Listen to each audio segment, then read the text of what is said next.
A big hello from Berlin to everyone. For my input, I'd like to focus on the question of how can, or perhaps how should, mathematics be used in communicating an urgent need for action. These are my starting points. In contexts of crises, numbers, quantities, metrics, or indicators emanating from mathematical models and simulations play an important role in what counts as a rational public discourse. These numbers are used, first, to communicate the reality behind something that happens, of which we see only some symptoms. Second, to predict what will continue to happen if no action is taken. And third, what would happen if particular actions were taken. Based on these observations, I'll address two questions. Are there particular strategies in the use of numbers in public discourse? And how should the use of numbers in communicating political priorities enter mathematics education? Let me first jump back in time to a fictitious situation of crisis. In 1947, the French author and philosopher Albert Camus wrote the novel La Peste. He tells the story of an epidemic in a quarantine city. In the beginning of the epidemic, when regular broadcasting of the official statistics started, the reaction of the public was slower than might have been expected. Thus, the bare statement that 302 deaths had taken place in the third week of plague failed to strike their imagination.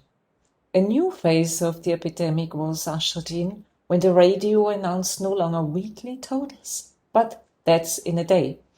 The fictitious chronicler comments, "The newspapers and the authorities are playing ball with the plague. They fancy they are scoring off it." So now back again in 2020, we can ask, what has changed in the public use of mathematics? There has been a dramatic increase in the use of mathematical models across academic fields, and speedy computations with massive data are used in decision-making across a range of social practices. This development has resulted in policy decisions that heavily rely on numbers, quantitative metrics, and indicators provided by experts. How much experts are involved depends on the type of political system. And we do not listen to numbers in the radio anymore, but face black-boxed mathematics in the form of a wide variety of visual representations of complex data, such as graphs, charts, maps, and diagrams, and interactive tools, all designed to inform an audience with more or less expert knowledge. In this context, inequality relates to differences in the quality of the numbers and the visualizations between the so-called prestigious and popular media outlets. And, in addition to inequality of access, there are differences in the knowledge base of the targeted audience.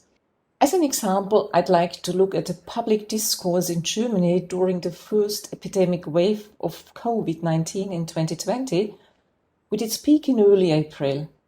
In this discourse, all of the before mentioned was present. A variety of key metrics was used. Cases, new cases, incidents, deaths, case fatality rate, excess mortality, recovered doubling time, R-value.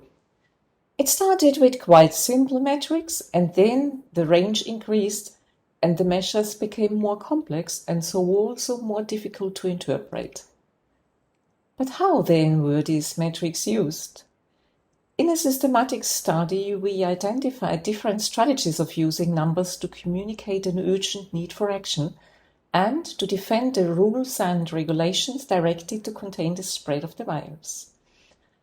Rationalization is the strategy one expects in a rational policy discourse that relies on experts from science. It consists in the use of quantity metrics or indicators in factual statements for providing evidence, in arguments and in explanations, that is, elements of scientific discourse from the relevant fields, as a basis for suggesting policy measures. Metrics, for example, were used for setting benchmarks and for the argument of flattening the curve to avoid overload of healthcare systems and provide enough intensive care units. But there were also other strategies. As Camus observed, numbers don't strike people's imagination. One was the use of contrast. It works by comparing numbers and establishing a stark contrast in terms of high and low by invoking emotions on one side of the comparison. For example, a looming menace associated with high numbers. For example, in the beginning, this was used for denying a crisis. High numbers of infected in Italy were used to show how low the numbers in Germany still were, and so nothing needed to be done. Association also invokes affect and fantasy, but here metrics are not compared, but combined with representations of concrete events, objects, behaviors, etc., seen as equivalent with overcoming the crisis or hindering this. For example, some metrics combine with images of crowds of young people so that one associates these as responsible for high numbers. Recharging consists in presenting concrete examples of first-hand experiences, personal narratives, testimonies, individual fates, etc. behind the metrics. So the numbers become recharged with subjectivity and materiality that has been eliminated through the mathematization.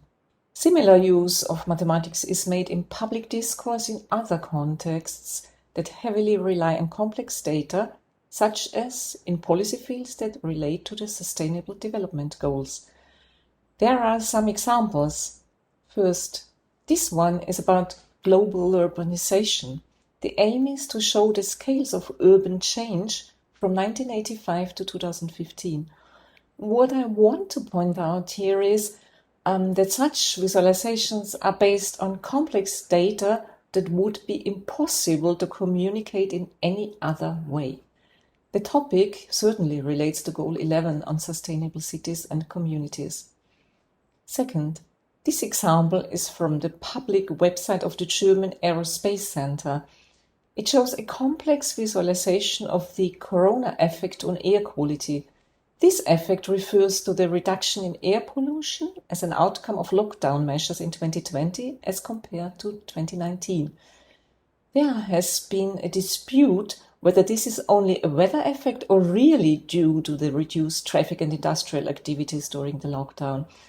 For this visualization, they have adjusted the data for the weather, and one still can see the positive effect on air quality for 2020. And finally, this example obviously relates to Goal 13 on climate action. In this example, this is from a public report of the United Nations Refugee Agency on migration and displacement of people. In this and similar reports, one can see that the strategy of recharging is used. It includes individual fates of displaced people to let the numbers speak. There are several goals to which migration is related.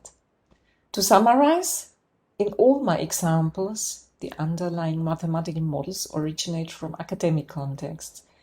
In many public reports of supranational institutions, NGOs, and local campaigns of policy actors who communicate the urgency of some political action, we find black-boxed mathematics in form of visualizations and strategies of communication similar to those found in the context of the pandemic.